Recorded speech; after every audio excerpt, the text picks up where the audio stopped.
Ikhlas itu kunci sekali dalam hidup ini. Tidak ada kebahagiaan tanpa keikhlasan. Orang berbuat baik kalau tidak punya ikhlas, seperti tubuh tidak punya nyawa.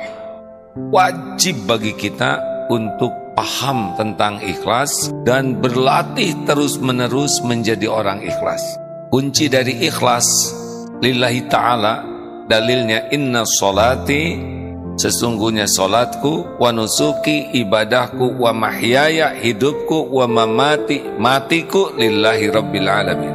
Kunci dari keikhlasan adalah putus harapan dari makhluk, hanya berharap dari Allah. Makin banyak berharap dari selain Allah, maka menjadi tujuan kita bukan Allah lagi. Padahal makhluk itu tidak bisa memberi manfaat sama sekali tanpa izin Allah. Sehebat apapun amal, kalau niatnya bukan karena Allah, tidak ada nilainya. Amal yang kecil tapi niatnya ikhlas bisa sangat besar di sisi Allah. Menolong seekor semut tapi tulus benar-benar mengharapkan Allah ridho, bisa lebih hebat daripada berjihad sampai mati tapi niatnya ingin dikagumi orang. Belajar Quran ikhlas bisa lebih tinggi derajatnya daripada yang hafiz Quran tapi niatnya ingin dikagumi orang.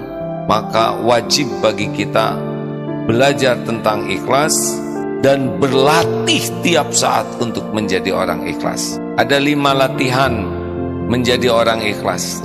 1, jangan selalu ingin diketahui orang amal kita. Boleh diketahui tapi tidak harus semua diketahui. Yang disunahkan diketahui orang lain adalah amalan fardu. Sholat fardu, saum wajib, zakat, haji, orang lain tahu, bagus untuk niat dakwah. Tapi amalan-amalan yang sunnah tidak harus setiap orang tahu. Hati-hati yang punya HP, jangan sampai semua amalan kita diposting. Baru juga baca Quran 2 juz, potret, alhamdulillah atas hidayah taufik Allah subhanahu wa ta'ala. Baru juga sehari 2 juz, tidak ada yang nanya.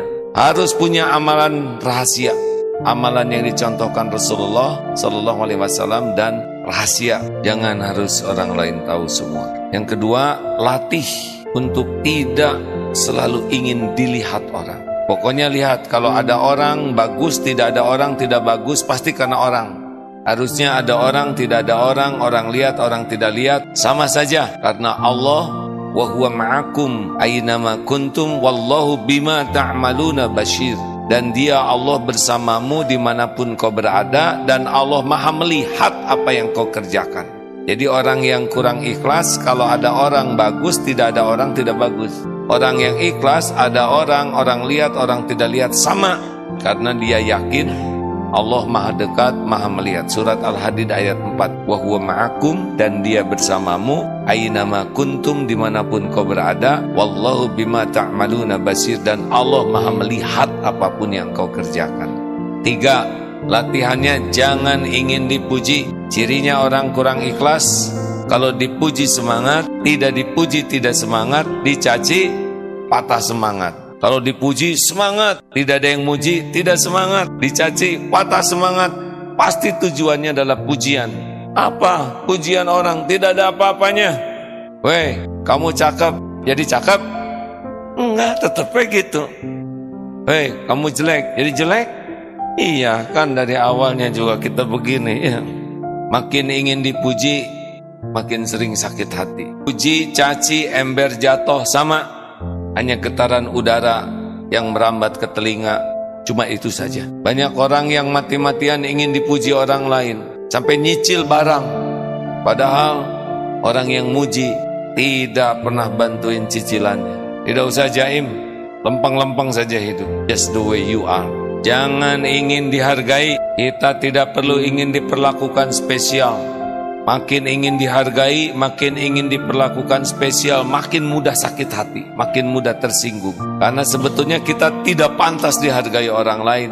Kalau Allah membuka siapa diri kita, kita dihargai orang lain karena Allah masih menutupi aib, dosa, kejelekan dan kekurangan kita. Orang menghargai kita karena Allah menutupi 3 hal. 1, Allah menutupi tubuh kita ini dengan kulit. coba kulitnya dibuka, pasti beda urusannya, ya. Yang kedua, Allah menutupi pikiran-pikiran kita sehingga orang lain tidak tahu. Saya kalau tahu pikiran saudara pasti pusing. Yang ketiga, Allah menutupi aib, dosa, dan kekurangan kita. 3 tutup yang membuat kita masih dihormati orang lain. 5, jangan ingin dibalas budi. Hadirin sekalian, lakukan, lupakan. Perlukah kita mengingat-ingat jasa baik kita? Perlukah kita menyebut-nyebut jasa dan kebaikan kita? Perlukah kita menuntut orang lain berterima kasih kepada kita? Perlukah kita menunggu-nunggu orang lain memuji kebaikan kita? Perlukah kita menunggu orang lain balas budi? Teori mah gampang hadirin ya. Prakteknya mah harus berlatih. Jadi kalau nanti kita berbuat baik dan orang lain tidak berterima kasih, itulah latihan dari Allah, meningkatkan kualitas. Kalau kita sudah berbuat baik dan kebaikan kita tidak dihargai, bagi kita yang sedang berlatih baik atau tidak. Faman ya'mal mithqala dzarratin khairan yarah wa may ya'mal mithqala dzarratin syarran yarah. Ajeng, enak. Urusan kita cuma satu, Allah ridho kepada kita. Orang mau tahu mau tidak tahu, terserah Allah membuka atau tidak. Orang mau menghargai atau tidak, itu adalah amal dia. Bagaimana kalau kita sudah berbuat baik, orang lain tidak berterima kasih? Bagaimana kalau kita sudah berbuat baik, kebaikan kita tidak dihargai? Perlukah kita menuntut penghargaan orang? Teori mah gampang. Tapi kalau sudah tahu begini, kita akan punya program hidup sendiri. Kalau suatu saat kita tidak dihargai, tidak apa-apa. Tidak apa-apa sama sekali. Tuhan kita bukan mulut orang, Tuhan kita bukan perilaku orang. Tuhan kita adalah Allah Subhanahu wa ta'ala.